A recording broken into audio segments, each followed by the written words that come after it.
Can investigators really detect lies in an interrogation? Imagine sitting across from someone and trying to figure out if they're telling the truth or hiding something. It might seem simple, but can investigators really tell if someone is lying just by watching them? The truth is, not really. Human beings are not great lie detectors on their own. Studies show that even trained police officers and investigators only do slightly better than chance, about 50 to 60% accuracy, when trying to spot deception based on behavior or words. That means they get it wrong almost half the time. Without special tools or training, relying solely on what someone looks or sounds like during an interview isn't very reliable. Humans tend to believe others unless they see clear signs of lying. This is called a truth bias. It makes it harder to notice subtle clues that someone might be deceiving you. For example, facial expressions, voice changes, or nervous gestures can sometimes hint at lying. But these signs are not foolproof. People who are truthful can also appear nervous or stressed, and liars can learn to control their reactions. So, behavioral cues like micro-expressions or hand movements are helpful but not definitive. They can suggest deception, but they cannot prove it.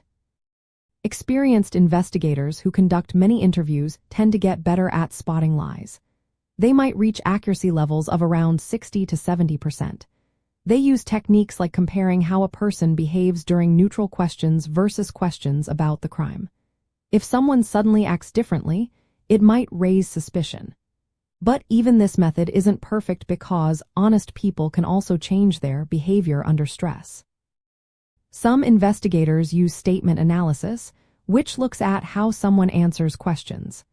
Liars might give fewer details or avoid specific information, but honest people can do that too.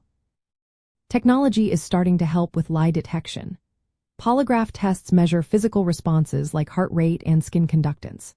However, these tests are not fully reliable and are not always accepted as proof in court. New tools using artificial intelligence analyze facial expressions, voice patterns, and physiological signals. These systems can sometimes detect subtle cues that humans miss and claim to have accuracy rates over 80%.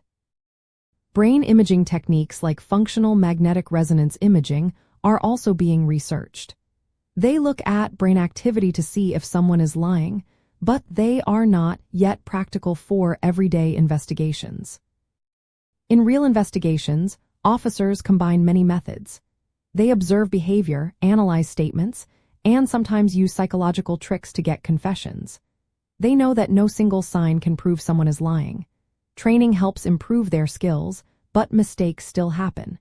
The idea of using machines or computers to detect lies is promising, but it raises ethical questions.